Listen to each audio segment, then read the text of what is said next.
Welcome to the Nightbird Radio Podcast.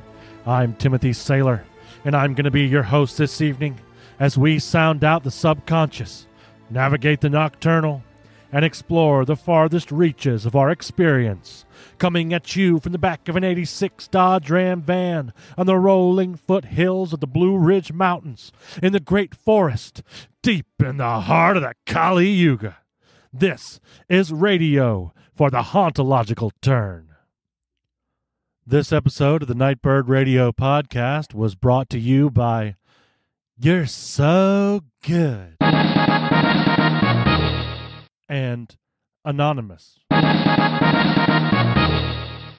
If you'd like to support the show and hear your name or a cryptic message in lieu of your name at the top of the episode, go to www.nightbirdpodcast.com and navigate to the Support the Show page.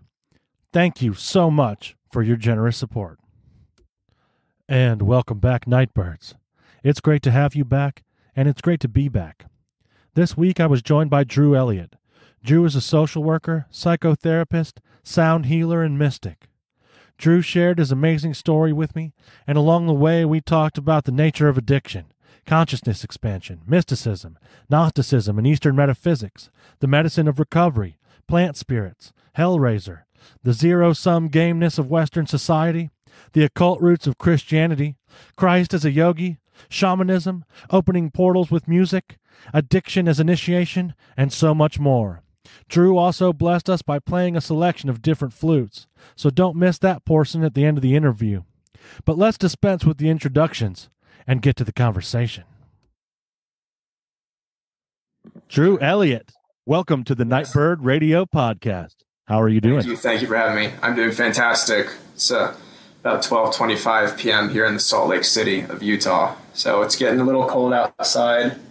With the global warming, it's not as bad as I thought it would be. I found like 20 degrees here is not as bad as 40 degrees in the southeast because of the humidity. So the dry cold is not as bad. Oh, yeah, it's a dry cold. We got a wet cold, man. I know. You know how that 40 is. degrees in Georgia is painful. I remember. But like 30 degrees here, it's not too bad. It has a way of like penetrating the bones or something. Mm-hmm. Like I remember like yesterday, and I don't know. Actually, I was also fasted, so I don't know if that had something to do with it. But I just felt like yesterday was one of those days I just couldn't get warm. Yeah. I don't know. And I had that more when I was smoking cigarettes. So when it happens, I'm like, oh, this is weird. This like feels wrong. But of course, when you're like smoking cigarettes, you just have no like blood circulation. So it's just. I wouldn't know. I'm actually allergic to cigarettes. Surprisingly, oh, nice. I have a long history of smoking cocaine and heroin and marijuana. But if I inhale a cigarette, I'll choke and have an asthmatic reaction. So interesting. One less addiction I had to worry about. Yeah, that was actually one of the hardest addictions to me because it doesn't like land me under a bridge. You know what I mean? Like everything else brought me to like that state of incomprehensible demoralization where I was like, there's two choices, right? Like change the way I'm living or die. Yeah. Live life along a spiritual basis or die. And cigarettes are kind of a little more subtle than that, right? They're much more subtle. They're easily accessible and to some degree more socially acceptable. You think of the consequences and also the external appearance of things. Some addictions, what I call Hollywood, the kind of the horror stories, that stuff that gets you in the door. Doesn't really keep you in the door, but it gets you there. Some substances, they have a much larger Hollywood factor, as I would call it. Yeah, that's a good way to put it. Yeah, and right. It's funny that you say that, not necessarily keep you in the door, because damn, that does not speak to my experience to the T. That's, going to some crazy places and then it's like, man, I'm never doing this again. A week later, I got a pipe in my hand, right? Like there's a mythos to addiction, and then each substance can have its own mythology. Think about it, heroin addiction could make a really good script for a TV show or a movie, but nicotine addiction, I don't think anyone's made a film about that. Oh man, it's actually funny. I had a buddy that we were writing like a nicotine based post-apocalyptic. It was weird, man. It was like some sort of a satire. It never quite got anywhere, but it was fun to write. Although I will say this, and my graduate research at Kennesaw State, I often, when there's a research paper due, you don't get to choose your topic. Sometimes the professor actually chooses something they know you don't like or not comfortable with. That was really common when I studied philosophy in undergrad. You'd intentionally have to argue the side you didn't feel passionate about to really learn symbolic logic. And yeah, I enjoy that, actually. I was given a paper about vaping. And I just found, 20, 30 articles about vaping, and it's actually a really fucked up industry. I bet, because okay. In my opinion, what this comes from is the same idea. It's a materialist idea, right? That like, if I can just extract the right molecule or isolate the correct part of this, what's basically a plant spirit, then I can somehow solve it or make it work right within this framework. And that just leads to it actually becoming more and more weaponized. So like the idea of vaping, it's actually like, in my experience, it was actually more addictive and more harmful to my body, because I was like, who knows what I was inhaling in terms of like superheated metals and stuff, like a coil. But then, whatever, like propylene glycol and all that stuff, just like totally yeah. Whereas, if you look at, say, a culture that has like a reverence for the tobacco plant and the tobacco spirit, mm-hmm. the way they're going to use it, I just don't see it being as addictive. But it's been caught up in this sort of capitalist extractionary colonizing way, and it's the same thing that happens to the land, in my opinion. People wonder, like, well, like, why is there so much anger, so much violence? And I think a lot of that really comes from a mistreatment of the land, and then those kind of energies kind of welling up. That's my little tangent.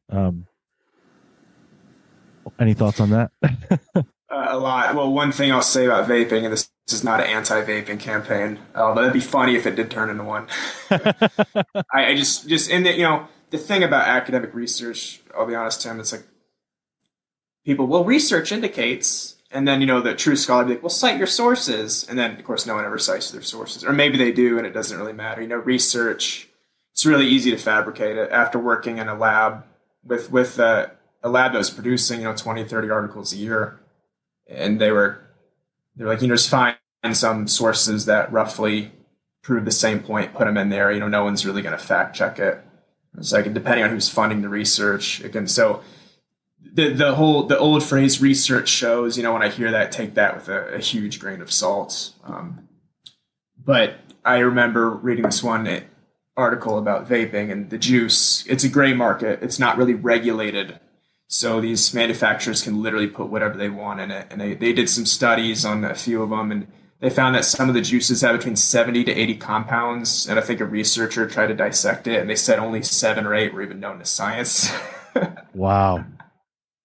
So they're like, they're putting some space alien shit in there. Well, that's like, but that's like a microcosm of our society in general, I find, because like if you read the ingredients on a lot of the things that we put in our bodies, or what we put on our face, or what we like slather on our skin, it's like, why does this have like heavy metals in it again? Like, can someone tell me? Yeah. Did you see the film Crimes of the Future, the latest Cronenberg film? Oh man, no, I didn't, but I am aware of it, and if you're going to tell me about it, then I'm going to probably watch it tonight. Okay, well, I'm trying not to spoil it, but part of the film is, the next stage in human evolution. And this is just my interpretation of it. I'm not saying plenty of people could disagree with this, but that the next step of like the human digestive system was that our civilization become so fake that we're actually going to evolve to digest plastic. Oh God, And that's kind like, of a metaphor, the human of the future can eat plastic and digest it. well, we Hopefully. do already, so that's really interesting. I'm definitely watching that. I Yeah, love Cronenberg. yeah, of course, I'm obsessed with Yeah. film. Yeah, it was a good one. It was a little gross, but obviously. Right. I mean, yeah, that's kind But, of what you're signing up for with him. but you mentioned earlier the spirit of the plant, and I'll say this as a Westerner, um, especially in the liberal academia, there's this, really harsh language around appropriating cultures. And I want to clarify that there's a difference between assimilating something and appropriating it. Assimilating it is kind of dissolving it or absorbing it to the point where it loses all of its original flavor or spice. Whereas appropriation, in Western society, everything we do is an appropriation. I mean, what is Western society? Budweiser, hot dogs, and, Quick Trip. Everything, Western society is just an amalgam of appropriated things. So, and I will talk about Eastern psychology, Eastern religion, and what I've been learning about shamanism. And this is just my infantile view of it. So anyone who's listening to this, realize that just my perspective on it, what I've experienced in my phenomenological sphere, doesn't mean it's right or wrong. So I just wanted to give that disclaimer there, because I've had some people I grew up in a multicultural neighborhood in Gwinnett County outside of Atlanta, where I was the only white. My brother and I were the only white kids. We grew up with an Indian family, a Pakistani family, Romanian family, Turkish family, and Chinese family. And I thought that was the way the world was. That was my universe, was a little rainbow of cultures. So I grew up with different cultures. I grew up with Indians and Chinese people. That was my reality. So I absorbed a lot of their culture into my own. But you mentioned that the spirit of the plant. And lately I've been really learning more about some Peruvian shamanism, and then going through treatment and being exposed to the 12-step ideology. A lot of the shamanism is very threatening because it does involve things that I thought were drugs, that I thought were hallucinogens. Right. And you think about clinical practice and the way the paradigm is shifting. And these compounds, these medicines are the future. They really are. It's coming. That's not my opinion. It's a fact. Within the next 5 to 10 years, it'll be common practice in probably most clinical environments to use these plant compounds as purgatives and neural restimulators. Very interesting. Yeah. So I do want to hear a little bit about your background, learning about Peruvian shamanism and just your background in general, if you want to get into some of that. Where have you always been interested in this sort of thing, or did it come along? Like, what's your story there? I like to hear about where people came from. One of the questions I like to ask is, what were you afraid of as a kid? That's a good question. As a kid, I grew up in a very neurotic family, a loving family, but a huge genetic component of mental illness. I think there was some bipolar, maybe some schizoaffective, a lot of substance use disorders. I had multiple family members who died by suicide, died via alcohol. So I was put into the world, at least in this incarnation, in this body, with a huge genetic predisposition for some of those things. And I remember being a child, 6 to 7 years old, and a lot of my first memories are of fear. But I don't know what of. I remember being in bed and my heart would be pounding and I couldn't sleep because I thought they were coming to get me. And I thought that, I'd seen the news about wars or see some depiction of a nuclear holocaust. And I thought, the world is going to end and they're going to come to get me and they're going to kill me. And that pervasive fear was always in the back of my mind. As a 6 or 7-year-old kid, and I grew up in a middle-class family, all the base needs were met. I really had no logical reason to be afraid, and yet I was, of something that wasn't really tangible or palpable. So that was the majority of my youth. Okay, so what was this is just a question that comes to mind listening to you. So what did your first interaction with substances or drugs, what effect did it have on that fear? Great question. So I have the genetic, when I just on the psychological plane, there's more planes than that, when we get into mysticism later. On the psychological plane and the physical plane, I had a huge disposition for it. I was also sexually abused as a kid. I don't need to get into details. But the thing about sexual abuse or emotional abuse, even physical abuse, is they send a message. There can be an implicit but also an explicit message that the child subconsciously integrates into their ego formation. And the child's not aware of it, and it becomes a part of your identity. In mine, it was different. It wasn't that I believed I was disgusting or that it was my fault. It was more psychological nature. But the idea that I absorbed was that physical pleasure is the highest pursuit, and that the body is just a mound of flesh and feel good at all costs. My body is a vessel for pleasure, and so is yours. And to obtain that pleasure, even at the cost of someone else's well-being. That was the message that by the time I was 7 or 8, I'd completely formed into my child ego. So you mix a disposition of anxiety, neurotic fear, and then being locked in the flesh. And then at the age of 15, my addiction actually started with a broken arm. I broke my left arm during sports, and I wasn't very athletic. They gave me a shot of morphine and then a script of Percocet. And this was back in the early 2000s, and there was no awareness. There was no opioid crisis. The doctors just handed out like candy. They weren't policed. My parents didn't. No one monitored the script. They just let me keep the bottle. That same year, I also smoked cannabis for the first time and drank for the first time. And for me, substances were a deep and complete spiritual experience. Everything Carl Jung describes in the psychic change, I experienced that when I used substances. And I remember the first time I got stoned. See, my allergy, my abnormal reaction was not the phenomenon of craving as some of the addiction literature describes. It was just the profound impact it had on me. I remember rocking back and forth, laughing and saying, I found God. Mm. And my friends, they were enjoying themselves, but they said, Drew, you're having a little bit too much fun. You need to calm down. I was like, no, you don't understand. I found God. And my friends just kind of like, all right, whatever. They didn't have that effect. Right. They were chilling, they were stoned, but they weren't transported to a different dimension like I was. Yeah. Thanks for sharing that. Yeah, I always like to hear that because that was my reaction too. I remember not so much. It's interesting, right? Because I look back on it and I can say, oh yeah, I also felt that I had found God to some extent because when I took my first snort of cocaine, I was like, oh shit, this is like the feeling I was chasing in church. This is like that on fire for God feeling, but it comes in this powder I can just ingest. Alcohol in a much more subtle way for me just made me feel like I was part of the world. But yeah, thank you for sharing that. Yeah, addiction in my clinical experience and research, addiction is, of any of the disorders I've worked with, it's definitely the most mysterious and most complex because you're never just dealing with addiction.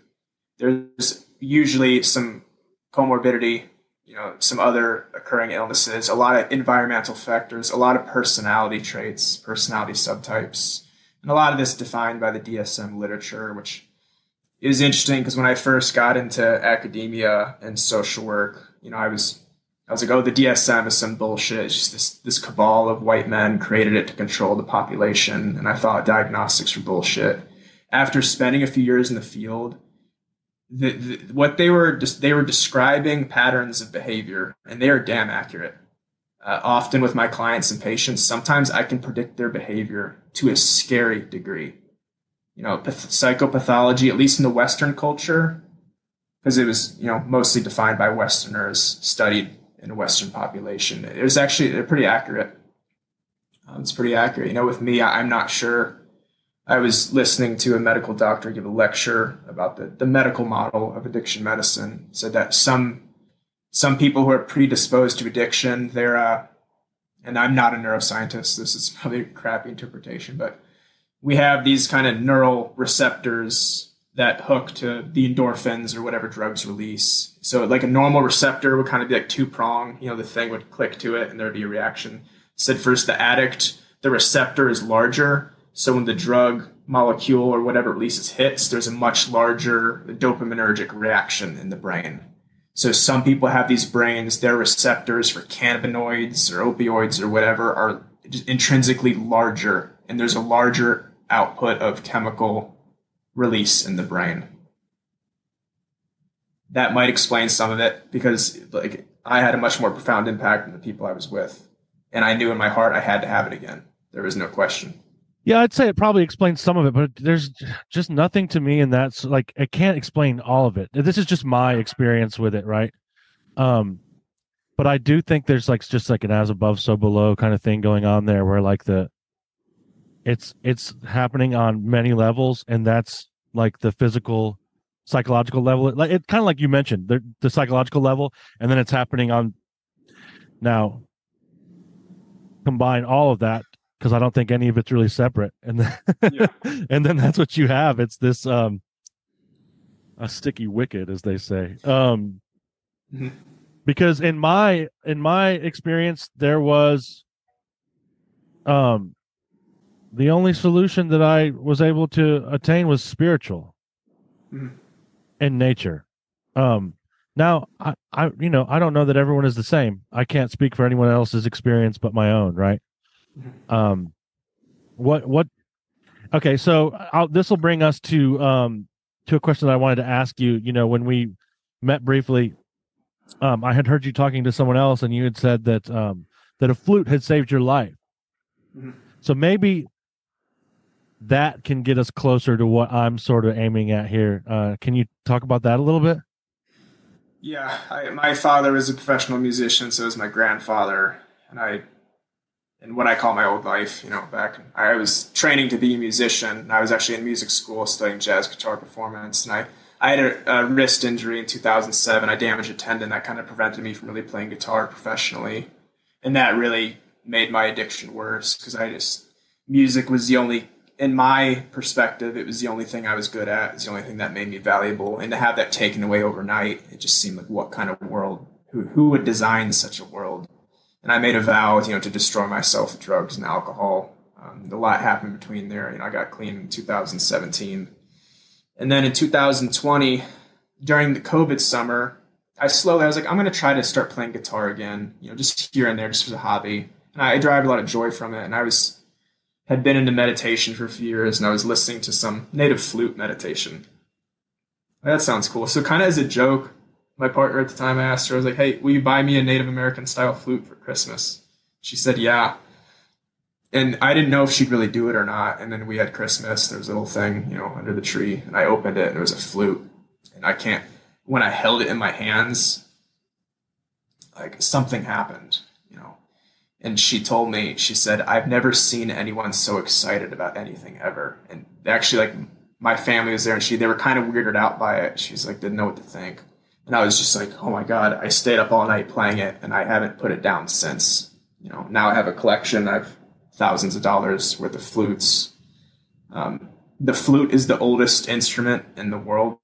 I think some of the oldest flutes, like 50,000 years old, Neanderthals, even before Homo sapiens were walking the earth, they were making flutes out of bone, cow bone and vulture bone. I mean, I guess the oldest instrument is the voice, the vocal cords. I remember reading some books about ethnomusicology and said that melody actually preceded rhythm, that the voice and melody precedes rhythm, which is interesting. You think it would have been a drum or something percussive, but the evidence shows that no, it was actually melody. And then the flute, a way to create melody. So there's something primal about it. All ancient cultures have some type of flute. And I can't explain the sensation I had when I was playing it. It was, I don't know, some strange karmic past life. Just I've been here before. Sensation like that, if you can understand it. Absolutely. Yeah, sometimes that's the only way I find I can understand things. Like when you're describing that flute going into your hand, it was like your hand was. It reminds me of there's a Rumi and I'm going to butcher it because I don't remember the exact quote of the poem, and I don't, it's a translation anyway. So this is like a translation of a translation of a translation. But he describes the music of the reed flute as being like the sorrowful sound of the reed desiring to be back on the bank. Yeah. There's something in that's right. Like it's transcendent in a way that it just touches like straight to your core. I find, and I just listening to some of the stuff that you played, and my experience listening to things like that. It's like a transportive thing. Is that a word? Did I make that word up? Transportive. Yeah, I think it works. Yeah, it's transformative and transportive. It takes you elsewhere. Not to mention the soothing, vibration, and then taking the flute into my clinical practice and developing what I call sound therapy, mix of cognitive behavioral psychotherapy, a sound bath, grounding, mindfulness, and then also adding a psychedelic aspect to it. Telling people what I'm trying to teach my patients now is it's okay to want to alter your consciousness. Don't ever let anyone make you feel like you're a junkie for wanting to alter your consciousness, or feel like you're not in sobriety because you want to alter your consciousness. It is an intrinsic impulse to alter it. Even children spinning around in circles and rolling down hills and holding their breath, altering their consciousness. I think it's part of like how we evolved. Personally, I ascribe to some of that stuff. Go ahead, though. Continue. And there's ways to do that without mind-altering substances, without the consequences that I think all drugs are medicines to some degree, and just some of those medicines have really bad side effects. Heroin's a great medicine for certain things. It's just when used in a certain way, has some really nasty side effects I experienced. And then the side effects were outweighing the pros of the medicine. Right. Yeah. In that way, sometimes I wonder about, and this is just my musing, but like I've come to this place in my recovery where I'm able to look at my relationship with drugs and alcohol and see it as like what it is for me, which is a teacher. It's really I used to kind of have self-pity, like, why am I this way and other people aren't? But I came to a place of, well, I'm grateful for this because it's been my teacher. Like, it is the greatest teacher that I've actually had in a way, right? And maybe that's that perspective shift, but what made me mention that? I can't. Oh yeah, right. So the side effects Of the medicine. Yeah. So there was something in me that had to go 100% to the point where I was completely dissatisfied. And now it's almost become like, it has become a blessing because it's put me on a path that has aided my life in such profound ways beyond just the changing of the relation, like the changing of my relationship to those things. I don't know. It's allowed me to like live a life. Whereas before, like I needed those things to feel normal or to like not jump out of my own skin. Now, the tools, techniques, skills, I don't know what is the best word for them. But the things that I've been put in contact with through this journey, they offer me those same effects, but it's like tenfold and with none of the negatives, I think is what I'm trying to say. Yeah, agreed. In a different way. Yeah. What I always say, whether I'm in the field or at some type of support group, I never really glorify or romanticize drug use. I call it that drug shit talk. I never do that. And I think when people are romanticizing it, the way I interpret that is to give gratitude and homage to the chemical. I thank opioids for saving me, because when I was 15 years old, a traumatized child with severe anxiety issues, I was starting to have daily suicidal, obsessive and intrusive suicidal ideation. I remember getting off 7th grade, getting off the school bus to look at the ground, and from walking the school bus in my house, thinking, I have to die, I have to die, I have to die, I have to die. Thinking there is no way I can tolerate the pressure of existence. And it just didn't make sense to me.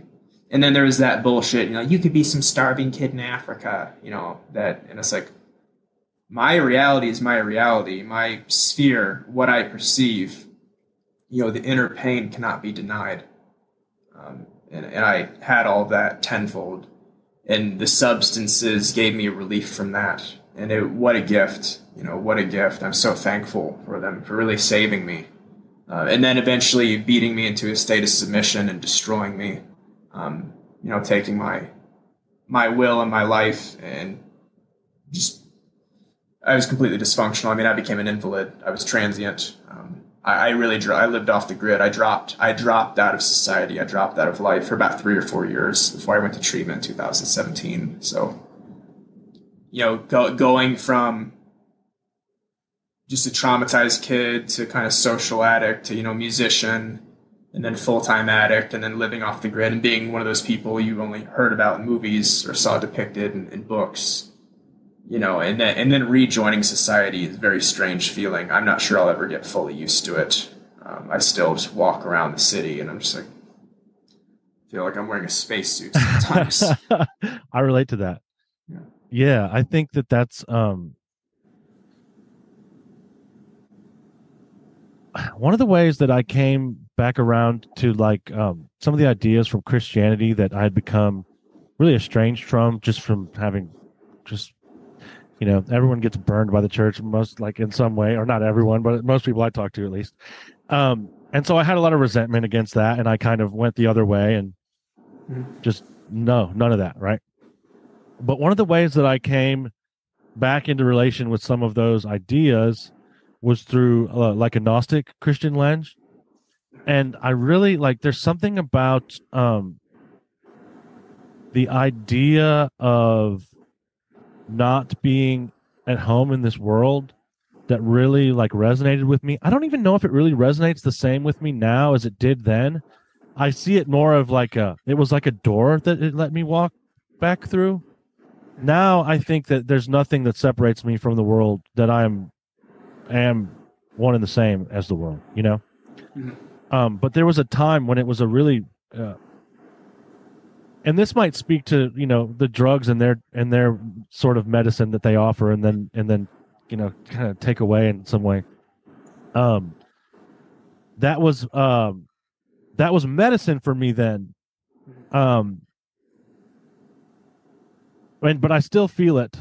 I do still feel that. But I think part of that is that just I don't know. I don't know that I vibe a lot with our society, to be honest. And I think that's okay. You know what I mean? I think that, yeah, I'm going on a tangent, but I think that there is sort of a part of addiction that, part of it is that we just don't quite fit somehow. Not to make us special or different, but there is something there. Because it's always been a deep thing for me that there's just something that doesn't click. Yeah, I had that sensation way before, even as a child. Like I said, being in bed, ridden with anxiety, really just not even be able to breathe. Felt like my head was being shoved underwater, and I think of the Eastern ideas of reincarnation, where the spirit comes from, and I'm not saying I'm not sure what I believe, how far, how metaphysical or literal I take that, but I think in one sense, if the soul does come to inhabit the body in this incarnation, I always got the sense that my soul didn't really want to come here. It had to, for some reason, it had to know itself experientially to some degree, but it didn't. In a lot of meditation, I had the sensation where my higher self is like, look, I'm sorry. I didn't really want to come here, but we had to. And it kind of was apologetic towards me. And I was like, I kind of get it, maybe. Yeah. Yeah, I think that especially in this time, I don't as much as we tend to see our society as like some sort of a pinnacle or like some ideal of progress, I actually really don't think that's the case. And I think that we're actually farther out of relation maybe than we've ever been. The way we treat the earth, the way that we treat the life of this planet, the way we treat ourselves, the way we treat our neighbors, all to me that, and shit,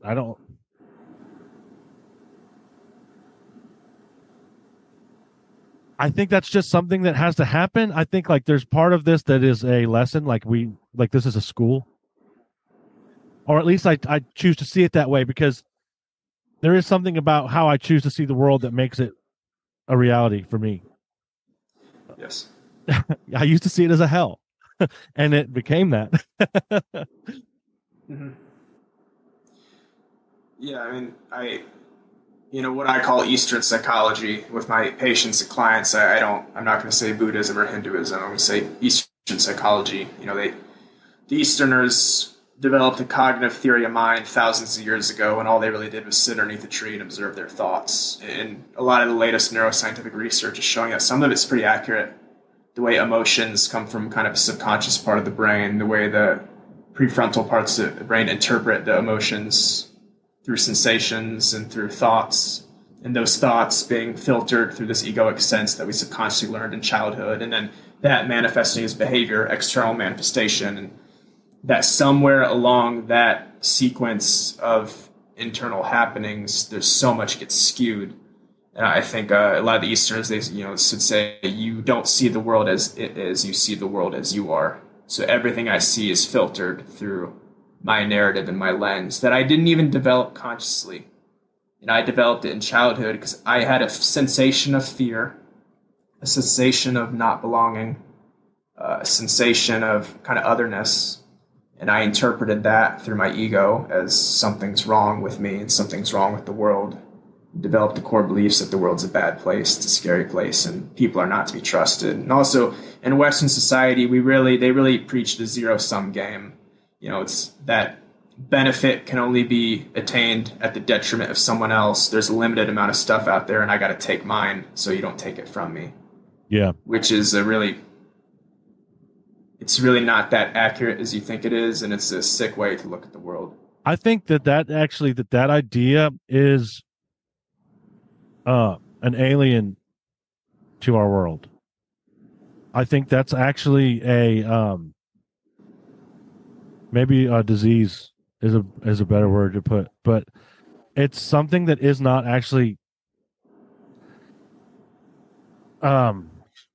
there's not a lot that I would say isn't natural, but that idea actually doesn't seem natural. And then that idea actually, that zero-sum-gameness that you're talking about, I think is also what lends itself to like empire building. Obviously, right? Like, and yeah, when I look at history with that lens, it just seems like that's in total diametric opposition to the life of this world. Nightbirds, I hope you've been enjoying the conversation so far, and there's more to come.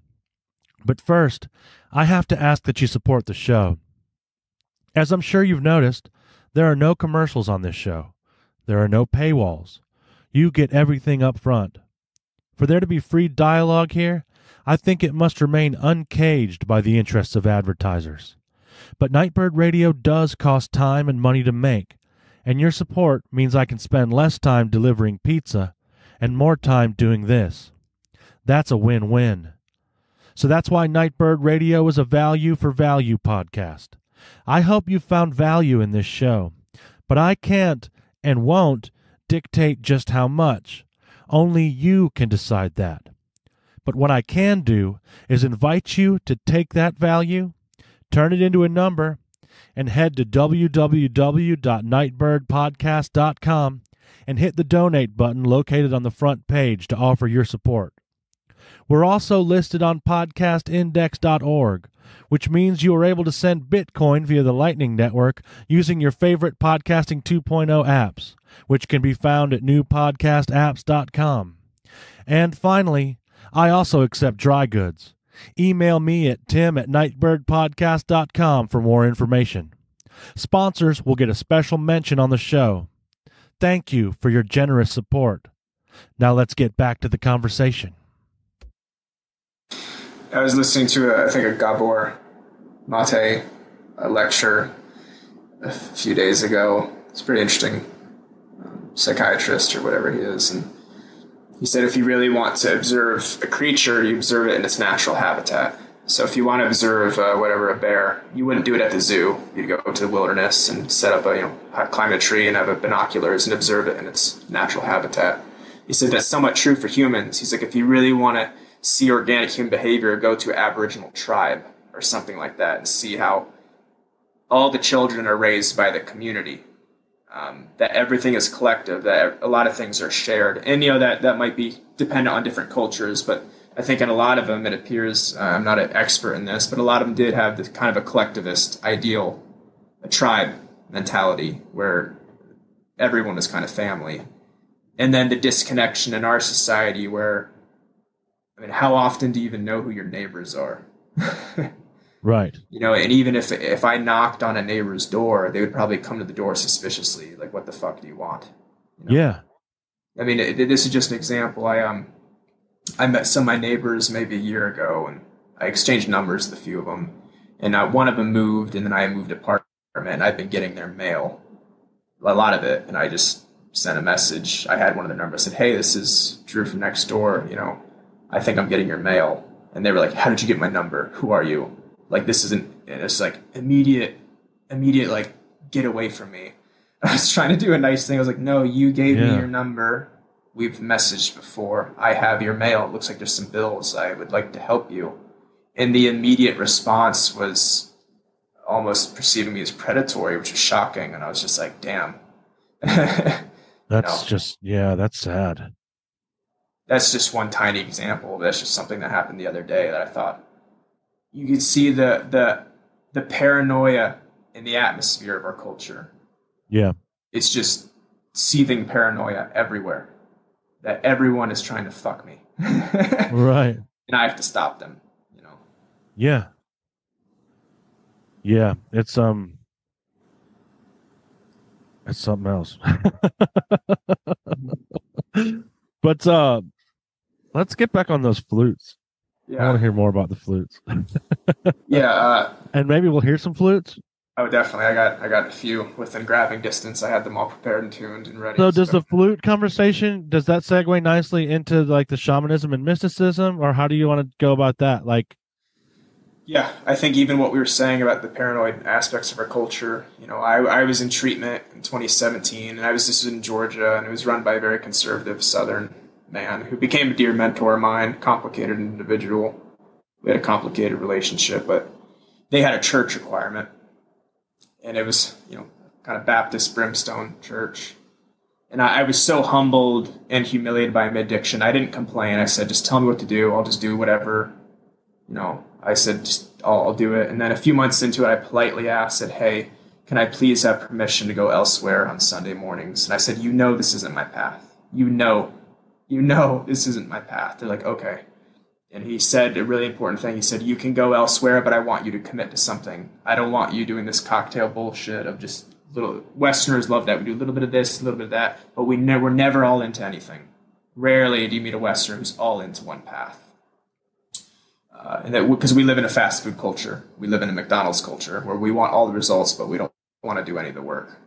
I went to a few places and ended up at the Self-Realization Fellowship. They had a center in Atlanta, which is Kriya Yoga, as delineated by Paramahansa Yogananda. He came to America in the 1920s, and he's one of the first Indian people to start a temple, a center here, to introduce yogic concepts to Westerners, intentionally to bring the yogic and Vedic sciences to Westerners, and to allow a yogic style of life to flourish in Western society. And I studied there intensively for years, really up until COVID. It shut down. I had a falling out with a mentor I had there, and I was about to take vows to become initiated, and I kind of got cold feet, and I ended up not doing it. And that really introduced me to Eastern concepts, Eastern psychology, and I took meditation lessons there.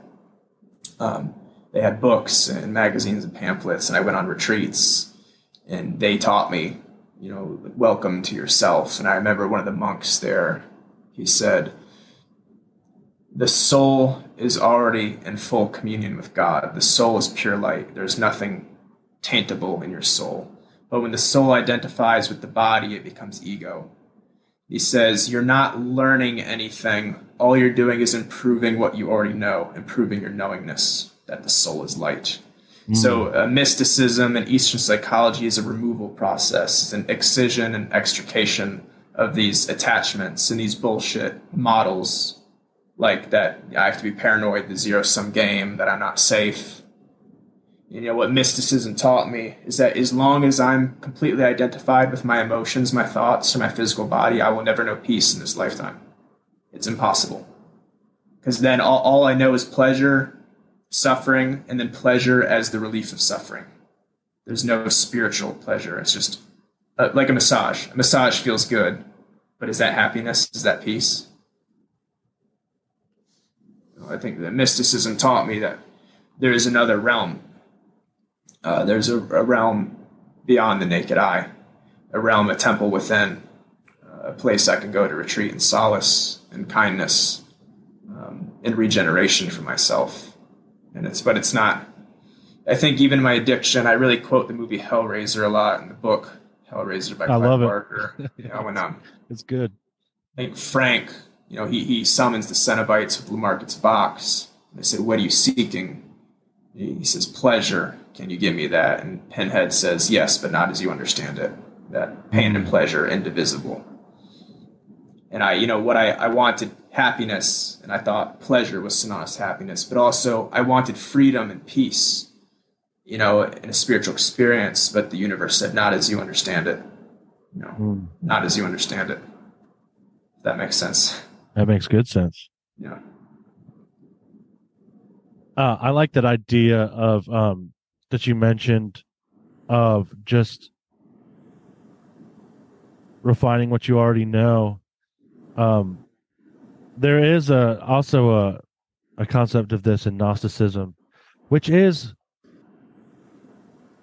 like a little more Eastern flavored of Christianity, right? It was since it kind of got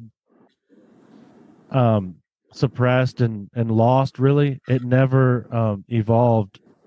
And so when we discovered the writings, it was like this kind of pristine vision of what, like, it came about in Alexandria. And so it was this melting point of like Eastern thought, Jewish thought, and Greek thought that kind of like melded in together. And it's this beautiful Christianity. And there's a concept in it called anamnesis, which is the loss of amnesia. It's not that I'm learning anything, it's that I'm remembering. Yeah, it's good stuff. Amazing. I don't know much about it, but I know, contemporary Christianity is so different. And even there's a film called A Field in England by, I think, a Welsh or Scottish director. I can't remember what his name is. And if you haven't seen it, see it. It's about kind of historical fiction about alchemy and Christian alchemy and Christian occultism, I think in the 1600s, and how Christian occultism was a very elite thing. And that back then, Christianity was highly occult. I mean, demons and witchcraft and psilocybin plants. And it was, it was not as we understand it now, this idea that they were just monks, eating bread in the temple. No, they were up to some interesting, some very bizarre stuff. A lot of occult stuff,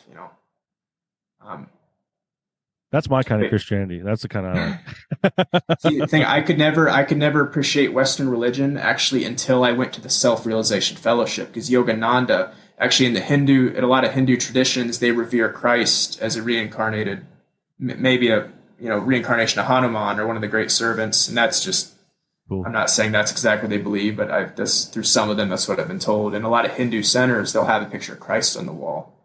And when I read the Gospels through an Eastern interpretation, I'm like, oh, that's actually some dope. Christ was a yogi. And they said, what do you think he did for the 33 years he was accounted for? They said he was in India. And then they said they have proof. They're like, there's proof that he was in India studying yogic sciences and then took it back to the West. Yeah. I was like, that's a really cool concept. I mean, I don't know what's true, but I was able to really appreciate some of the principles of Christ when I viewed it through the Eastern lens. Cool. I like to hear that because, there's something to be said for being able to like pull myself out of and give something a look from outside or maybe from just a different perspective that really is able to enrich. Mm-hmm. And maybe it is just that different perspective or a place of neutrality maybe. Yeah. But anyway, so we digress. You were talking about mysticism. Looking within.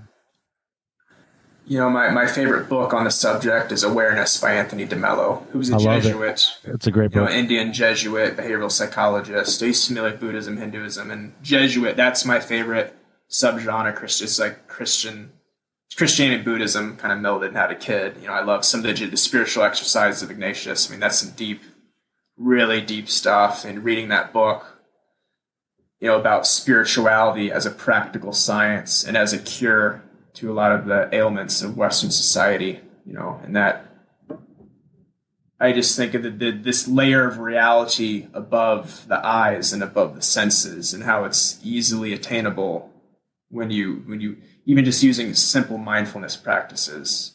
I think in Yogananda, a lot of his chants, there's one called the Temple of Silence. He just talks about the temple of silence within, the temple of peace, being coaxed, this altar of bliss within. And it's interesting because I never, mysticism, what it taught me was that you have to look within and not in some, you can say all this shit, it sounds cute. It's like, no, really, like you're never going to find these external things, the Western idea. If I just arrange the show in the perfect way, all will be utopia. And then you see a lot of this in the addiction literature, and particularly a lot of Bill Wilson's writings, this idea about the Westerner wanting to be the playwright, the director, and the actor, the script writer, the producer. And if I just create this perfect narrative, it'll just all work out in the end. And that we just believe it. And it's like, no, that's not how it works. Like, when he said I was inwardly reorganized, that my roots grasp a new soil, it's an inside job. And that never clicked to me until I read Eastern literature and things about mysticism, but also the comedy of it, that from a certain perspective, all these sufferings and complexities are actually kind of comedic. Totally. It's like I'm running around like a madman searching for this thing that's going to satisfy me, and I had it all along. Yeah. It's been there all along. I never didn't have it. Yeah. Yeah, exactly. I left the SRF during COVID, and something stopped me in my heart. I just couldn't do it, and I didn't really understand why at that point. It's a very demanding path, to take the vows. I mean, and they said, Drew, this is an all-in thing. This is all in. You can't, these are sacred. In order to go to the next step in lessons, these are sacred Hindu texts. You cannot obtain them unless you're earnest. And in my heart, I just couldn't. I said, I can't do it. I couldn't do it. Something was blocking me. And spiritually, I was lost for a few years. It really hurt some bottoms I had in sobriety. Still doing some of the practices, but not really feeling it in my heart. And I had a head injury, and this will go into the flutes and stuff like that. I had a head injury last April. I moved out. I finished my graduate studies in 21, moved out to Salt Lake for a job opportunity. I have some family out here, and also I'm an avid rock climber, making a lot more money on the West Coast than I could on the East Coast. And, April, I had a head injury doing CrossFit of all things. And it fucked me up pretty bad. I was in and out of the ER for a week. That was the hardest thing I've ever dealt with in my sobriety. And I felt it would have been a perfect reason to go back out. I mean, I felt some of my friends, that I think they thought I relapsed because I had so sunken in bags in my eyes. I couldn't sleep. I was sick all the time. And I figured, well, I'll do some more group meditations. I can't really climb. I can't exercise. I can't go to concerts. My head. So I was at some metaphysical crystal shop. There's a bunch of them in Salt Lake. This culture is pretty popular here. And I was already loving the native flute. And I said, hey, does anyone here play the flute? And they said, hey, there's a guy, shaman who comes here who leads a shamanic meditation. He's the flute guy. And this was last, I think, April. And I walked in. I was a little nervous. So I was like, shamanism. I don't know anything about shamanism. So, I've studied Eastern psychology, and he had all these flutes and these drums and these crystals, and he was spraying this perfume. I was like, what the fuck is going on here? And of course, they were talking about plant medicines. And my judgment, my programming is like, these fuckers are just doing drugs, thinking they're spiritual, But as soon as I heard the music, something changed. And I was like, something is happening here. And I went up to him. I studied music professionally. My father is a jazz musician, so is my grandfather. I know music. I know music theory. I know composition. And I went up to him. I was like, dude, what were you playing? Like, it didn't. He's like, they were the songs of the plant spirits. He's like, it wasn't me. I opened a portal. I was like, hell yeah. This fucking guy. Hell yeah. A portal. And I was just like, all right, bro, and I was so judgmental because I was just, it didn't fit my paradigm. Right. But I had to go again, and I kept going, and they were like, hey, you should come to a ceremony. And I'm like, no, thanks. They're like, we're just doing cacao, tea, and tobacco. They're like, and I was like, I can't do that. It's a drug. But the music pulled me back, and then I eventually, dabbled, and I've been to multiple ceremonies of various plant medicines. And I remember there was one where I was very afraid it was going to be a drug, and I was very afraid it was going to be a psychedelic, and the fear was just immense. And it's like, was I willing to risk my sobriety over it? And something called me. It called me. Just like the Self-Realization Fellowship called me, just like the flute called me. When you're being called. And I dabbled, and I had some experiences, and I realized that these compounds, when used in a ceremonial setting, are not drugs. They're not hallucinogens. Yeah. The shaman said, you will not have a psychedelic experience. And if that's your seeking, you'll be shit out of luck. And like you talked about how some, even like narcotic drugs or medicines, now they become poisons to us. A lot of these plant medicines, if you don't diet properly, if you don't have the right intentions, they actually are poisons, and they won't work. Yeah. And then somewhat of a rebirthing process through that. I remember in a meditation, I asked myself, what was my deepest fear? And the voice said, being born. I really got in touch with my higher self, and it said, I didn't really want to come to Earth. And my greatest fear was being born. Your body stores all your trauma, but your ego forgets it. And I had to relive the birthing experience. I had to relive the first trauma. It was incredibly painful, and I had this awakening where I know this is a bit tangential, but this is kind of my path. Please, I had this is what we do. Where in my mind, in my ego, but also in my spirit, I relinquished my parents of their duty. I am my own father. I am my own mother. I gave birth to myself in one of these ceremonies. Yeah. And that might sound out there, but this is truth, as the highest truth as I comprehend it. Because I always had so much resentment towards my parents, and I was able to let them go of this, whatever I expected from them. I'm very new to this path. I know very little. But I see the benefit, and it's shattered all the paradigms I had, particularly about recovery and what a mind-altering substance is. And then also the music, hearing the shaman play the flute and play the drum and sing, and it's just, it can't be denied. Thank you for sharing that experience. That's great. Do you want to get in on the conversation? I've teamed up with Numinauts to offer you the opportunity to do just that. For only $1 a month, you'll get access to Numinauts.club, a Mastodon server for animists and artists that brings together the Nightbird Radio and Soapbox podcast communities. Just click the link that I've provided in the show description to get started. Now let's get back to the conversation. That reminds me of just the idea of sovereignty, being the one that's responsible for your own life. That's important in like Western occultism as well, like standing in the place of in that place of power. That's really cool. Yeah, I mean, one of the messages I often receive in my meditations is step into your power.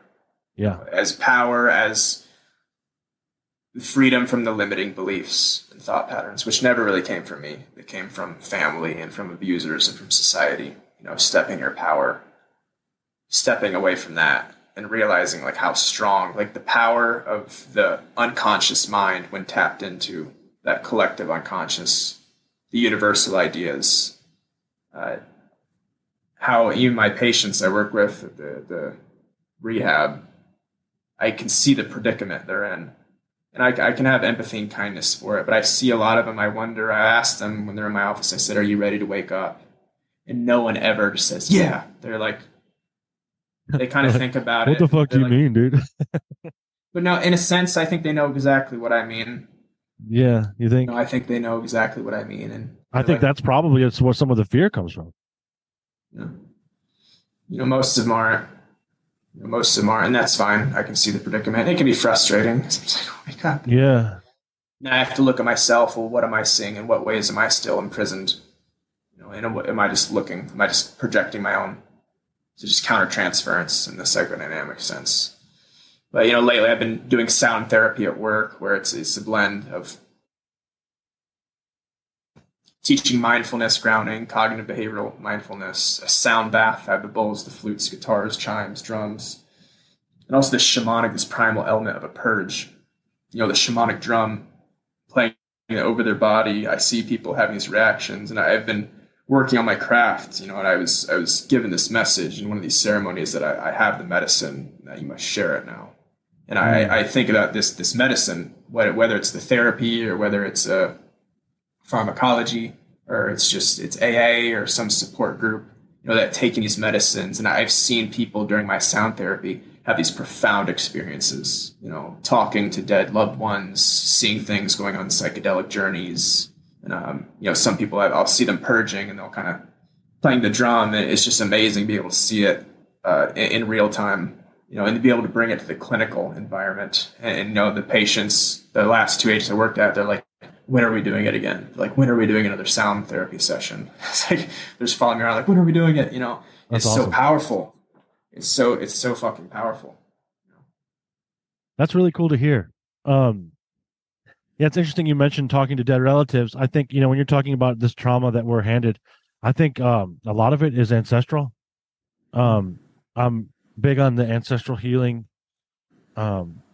work. Both there's a book called Ancestral Medicine by Daniel Four, Dr. Daniel Four, that's really good.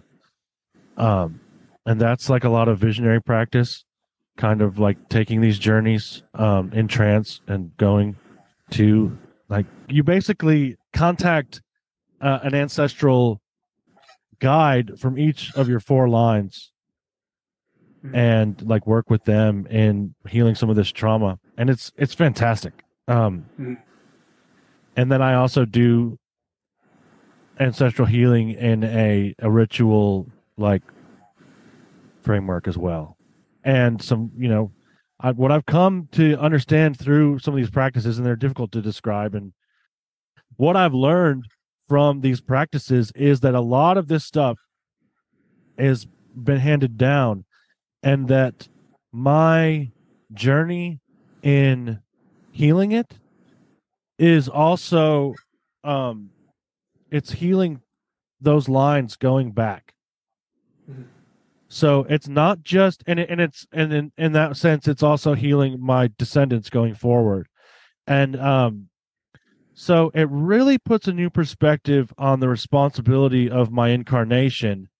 Whether you think that we live multiple lives or not, it is pretty unassailable. I think that I'm made of the people that came before me. I'm made of them. They gave me all of this. They are the blood in my veins. They are the breath that I breathe. That breath was passed down. And they're in the particulate that we breathe physically. You know what I mean? Like everyone returns to that stratum. And so that's been incredibly powerful for me. I did an episode sort of talking about this a little ways back, but yeah, when I didn't always make the connection between that and a lot of the aspects of my recovery, but when I started to think about it in that sense, it made a lot of sense. You know, why is it that when I look at, sometimes you see a billboard for, you know, whatever it is, for some booze or something, and then I have that like pull towards it, like that draw towards it. It's a really useful framework to view that as, for lack of a better word, a ghost. You know? Yes. Yes, I remember feeling, still do sometimes, I felt haunted. Sure. Yeah. In a paranormal sense, I just felt haunted by some shadow. And I think it was some part of my subconscious that I'd failed to integrate. Yeah. You know, what pain demands to be felt, and it will be felt in one way or another. Repressed pain will bleed out. For me, it bleeded out as mental health disorders and addiction. You know, I just remember this sense of being haunted. And I said this sounds odd, but I think you'll understand it. I remember at an early age, I could hear the world screaming. Like and that doesn't mean like a literal, like I've never actually experienced psychosis, and I've done a lot of drugs and mind altering substances. And at one point I was even strung out psychedelics, and I still never really experienced psychosis. I'm not a very visual person, but it was this sense that I could hear the world's pain. And in the back of my mind, there's like, just like this like heavy metal scream coming from the earth of just masses of people who were suffering. And I could just hear it and sense it. And I've been told I'm an empath, and I had someone look at my birth chart and say you're a reflector, which is very rare, only 1% of the population, that you essentially have no emotional boundaries and that you just absorb other people's. And I was like, yeah, that makes sense. You know, that it can account for a lot of the things I feel. I don't know much about astrology, and it doesn't really speak to me that much, but I've had some people look at my chart and say, yes, that makes sense. That's the way you felt. So, and to integrate that into my personality just as a kid, it was just pain. It was suffering, you know, and no wonder I wanted to die. You know, who could handle that at an early age, and drugs being a medication for that, you know, quieting those voices. And I think that's partially too, like, there's something there with, and you know, I cannot speak for other cultures, but I can say, there's an author that I really enjoy. His name is Gordon White, and he would say something like, there's something like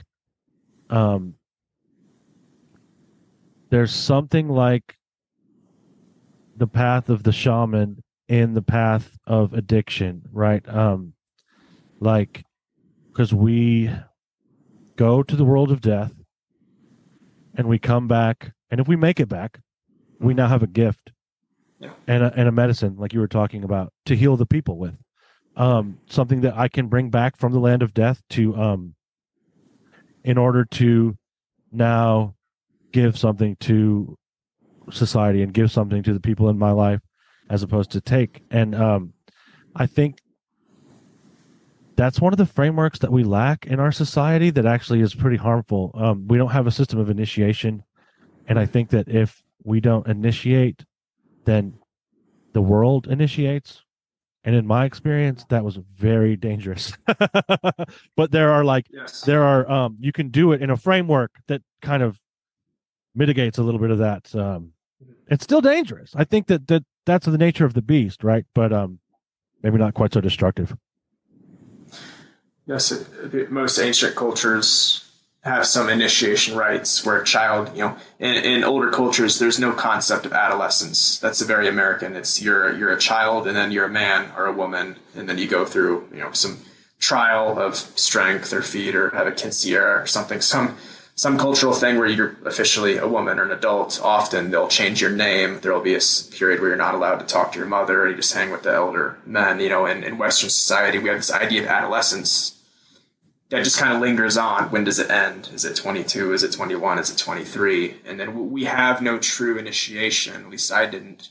So I initiated myself through drugs and drug culture. That was my initiation. A lot of people do football, fraternity, sports, music, drugs, gang culture, crime culture. That's a big one. You know, for me, it was the music, heavy metal culture, and drugs was my initiation. I remember the first dope house I was invited to, and the first drug dealer, he's like, come hang out. And the first time I got these connects, and I was initiated, and they said, you know, they didn't say it directly, but the message was, you're one of us now. You're one of us now. Mm. And what did that make you feel like? It was empowering. It made me feel like a rock star. It was very Hollywood, as I say. And it was just counterculture. I've been counterculture since day one. Yeah. It was just a fuck you to the world, to the mainstream. And it was my rebellion. But my rebellion became its own prison. And counterculture movements are actually, you know, it's just one end of the spectrum. You said you're like hyper liberal and you're hyper conservative, and they're one and the same. And they're both equally full of hate. One is required for the other one to exist. Yeah. Yeah, they're both full of hate. You know, the conservative guides their hatred through religious and, you know, real America and the rights, the Constitution, and the liberal hides their hatred through social justice. Right. And it's just like, what the fuck? I call it the two-man grift. Yeah, it's a joke. And it's a trap, I think, too, you know, and, you know, it was necessary for me to fall into that for a little bit too, actually. But there's not a lot to me that's more liberating than being able to step outside of that particular one, because it was just pretty pervasive to me, and actually is way more pervasive now than I think it has been in a long time, at least from what I can remember. Yes. And, you know, my undergrad was in philosophy, and I got really into Nietzsche and German existentialism. Obviously, I was a depressed, you know, gothic heroin addict. So it's perfect. Yeah, it's dope. You know, Nietzsche was, it's hard to say what he was, because he was kind of fucked up and flawed in a way. There's a lot of hearsay about him that's not accurate, but, you know, he prophesized a lot. And what he said was, a lot of it was rooted deeply in Eastern psychology and concepts of Buddhism. And he predicted that when the religious mythos of Western society died, which it did, he said, you know, Darwin producing Origin of the Species and the scientific revolution would destroy the Christian mythos. Because now we could explain the world without God. Before the scientific revolution, the Renaissance, and Darwin, no one had ever really given a theodicy that didn't include God. And we had one that was logical and valid and made sense and could account for most of what we saw with the naked eye. Nietzsche said, when this mythos dies, that political radicalism would take its place. That political ideology would become the new church. Yeah. He predicted the rise of the Reich. He said it would become the new throne, and it would create a world war. And it did. Yeah. And in our culture too, you know, the church used to run everything, and now it's, you know, we have the political mind washing controls everyone and everything. It's the state religion, even academia. Yeah. It's completely politically charged. It's the ultimate separation. Yeah, and I think that it's going to lead us back to, or maybe a synthesis, you know, something that hasn't been before. I'm optimistic about it, you know, as much as I can bemoan it. I think that we're going through a sort of trial. I think that in the same way that disease can be the expression of the body purging something, or burning through something, or even integrating something, I think that our current woes are the expression of something that is leaving this world, but it has to be expressed in order to leave this world, if that makes any sense. Yeah.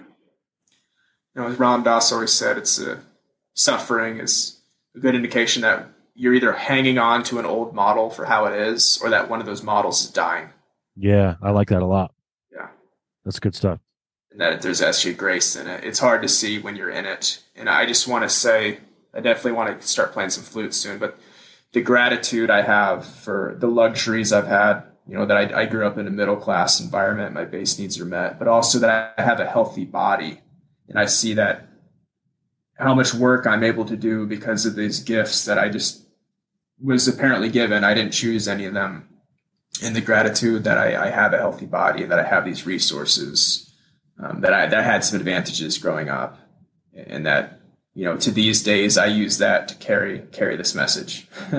I use it to share the medicine, and I've worked in all environments in the west side of Atlanta. And now I'm currently working with very wealthy clientele. So I've worked with clients who are living in a campground. Now I'm working with clients whose families own private jets.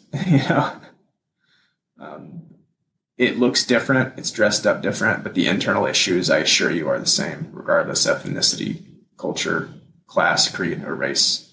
The internal predicament is often similar. Nice. Dude, let's hear some flutes. Definitely. I got a few. I'll just probably kind of cycle out through a few. Yeah, so do you have any, just do your thing, man. I mean, but do you want to give each one a little bit of a, intro? This one, I found this, I do love, so social media has its downside, but technology and social media, when used properly, is a beautiful tool for connection. I use my social media for music, spirituality, science, and I've met amazing people. I met this guy, Indonesian dude. He makes flutes out of tree branches. In Bali, Indonesia, this is a mangrove branch I think he found near the beach, and they split it in half, hollow it out, glue it back together. And this one's in kind of low B flat as a bass tune, but you can really feel the plant spirits, and particularly these tree branch flutes. Probably hard to see. It has beautiful kind of colorations, natural kind of face in it. Got this one a couple months ago. It's become one of my favorite for meditation. Very soothing flute. So I'll just improvise a little bit on it. If you're ready. Yeah, ready.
Great meditative flute. That was beautiful. I'll also say, when I play, I am not here. Yeah. Not Drew. I don't know what it is. There's sometimes I play and I come back, I'm like, it's like falling back into my body. So it's That's great. Yeah, I love it. It's like being, for lack of a better word, it's like you're being possessed by the tree. like Yeah, like yeah. it's like it's coming through you. I don't know, because when I was closing my eyes and listening to that, and I was like, oh yeah, this is the flute. Like this is, I was just like, sounds silly, but like, you know what I mean? Like, So this is a guy in Salem, Oregon. Met him on Etsy, and getting a flute's very personal. I call him if I can't meet him in person. I say, hey, this is what I want. He made this custom for me. It's made of eastern cedar wood, aromatic cedar. It has a really nice piney smell. He made the blocks and tip out of maple burl. You can kind of see the coloration on it. Red jasper Beautiful. stone. It's in the low C, so he put the root chakra kind of, which is, the chakra system eludes me. I don't think any Westerner really understands it. But I think you're not alone there. yeah, and I've actually, the more time I get and the more I study Eastern psychology, the less I talk about chakras, because it's just like we just talk about it. Like Westerners talk about it as if they know what the hell it is. Yeah, and I think that like they're all over us too. Like we're covered in them. Yeah, so I don't, But I don't really know. know. Yeah. But this is a grounding flute, so I got the root chakra logo. C, typically the key of C, colors red, earthy, flesh tones typically associated with that. So it's a 9-hole drone flute. It has 2 chambers, so I can change the key. There's 3 different modes, and I can do some really interesting stuff with it. So I'll kind of hard to see. I'll try to back up the computer a little bit. Yeah, go ahead and play this one.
That sounded like more than one flute. Yeah, like I said, there's two holes, so I can play Yeah, one that's so line. cool. And I can pop these out to change the tuning. I have a low C minor. I could pop this out, do E flat major, and then pop that out. I could access F minor and F major and F Phrygian. So, and I can also take all of them off and play as a 5th drone. So that's kind of flute talk. But yeah, there's a lot going on in this one. Very cool. Yeah. I like it. I have the more Middle Eastern sounding flute. It's my favorite. This is the Hijaz scale. It's kind of a Middle Eastern mode. I think It's really the Phrygian scale with the raised third, or I think the harmonic minor played from the fifth to the fifth, kind of in Western music theory. But this one was made by Singing Tree Flutes, Miguel Medina. He's I think he moved to Washington. He was in Portland, Oregon, I believe, but a lot of these guys in the Pacific Northwest. But this one, I love playing this with kind of like a harmonium or a tempora drone. It sounds good with the guitar too. This one has kind of a snake charmer vibe, high pitched, high B.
Fantastic.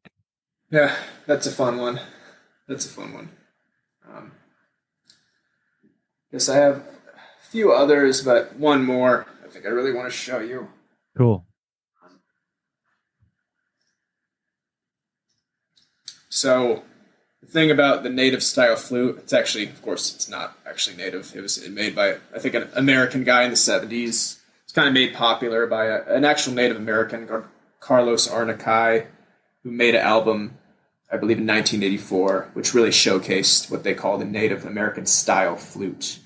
But what we hear as the native style flute is actually tuned to a shakuhachi. It's more of a Japanese, that minor pentatonic sound. It's really more of a Japanese sound. A lot of traditional native songs, from what I've heard, actually have they're often in major pentatonic modes. They sound a little bit different. So obviously there's some interesting history and culture behind that. Now this type of flute, this is called a harmony drone or a Mayan drone flute.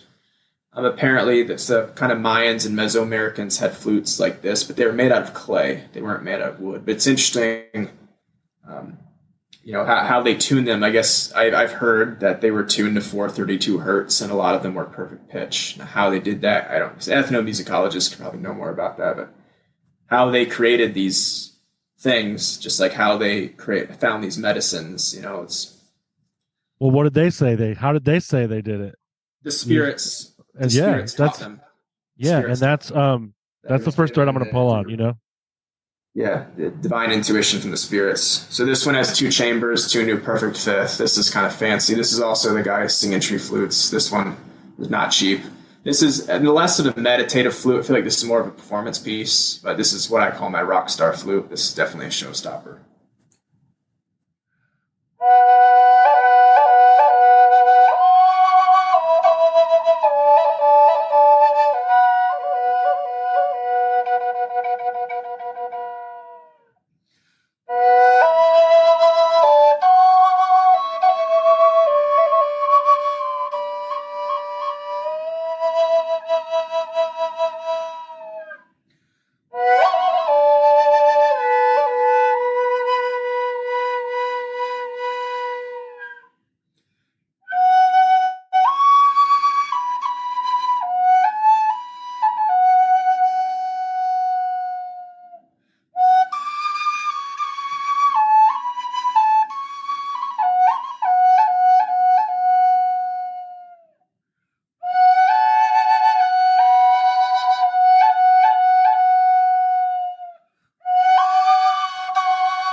Awesome, man. Yeah, it's my fancy. Thank you for playing those, man. Thank you. My fancy flute. Yeah, you're welcome. So if that's inspired any of the listeners to maybe check that path out, where would you send a beginner, if that's someone that's wanting to get into flutes, what would you recommend? Butch Hall, Texan Flutes. He's a dude. He's making flutes for I think over 30 years. That was one of my first ones. I was driving out here to Utah and actually got it in Sedona. It's about $150 for a concert series flute, and it plays just as nice as some $500 flutes I've held. So yeah, Butch Hall. He has a website. He doesn't have an Etsy. I don't think a social media, but there's a concert series. The key of G or F. I'd say the key of G would be a good one. It's kind of right in the middle. The larger the flute, the deeper the tone. The smaller the flute, the higher the pitch. G is kind of right in the middle. It's a good middle tone. That's what I would suggest. It's a pretty easy instrument that you just blow into it and it makes a sound. Now the subtle nuances and the tonal manipulation, that can get kind of complicated in the style. But I don't know, it's just a joy. It's a joy to play. It's a joy to listen to. And I couldn't imagine my life without the flutes. So I can hear it in your music, man. I can hear it. I always have them with me. They're a part of me. Awesome, man. Do you real quick want to tell people where they can find you and what you've got going on? Just anything you want to kind of give a little. Yeah. So the path is kind of new to me. What I do in the professional sphere because of anonymity, working with a lot of people associated with 12-step fellowships and then treatment industry. I can't really post what I'm doing professionally online. And I work right now working with a lot of high-profile clientele. So obviously that'll stay in the workspace in the agency. But I have an Instagram. It's at Drew Mystic Flutes. I've just had it for a couple months. I'm posting a lot of the music in the Salt Lake area. I'll be hosting some sound baths pretty soon here. I do one for a 12-step community. Obviously, I can't promote that publicly to protect the anonymity and also the traditions. But I should be having a few sound baths. I've done one at the front, the climbing gym yoga studio, and I have 2 more in the works. Hopefully in December, I'll be doing some public sound baths, and I'll post that. But yeah, at Drew Mystic Flutes for all the flute news. And I always post in music. I just try to improvise every night, at least post something in my story to send some good vibes out there. Awesome, man. Mm-hmm. Well, thank you so much for coming on. I had a great time talking to you, man. It's a really good conversation. It's going to have me thinking. Yeah, a lot to think about. No, thank you. And it's just cool to talk about. It's actually my first podcast I've been on. So I've always had a dream. I was talking to my friend. I was like, I've always wanted to be on a podcast. It's finally happening. Nice. So I was really excited. Glad we could do that for you.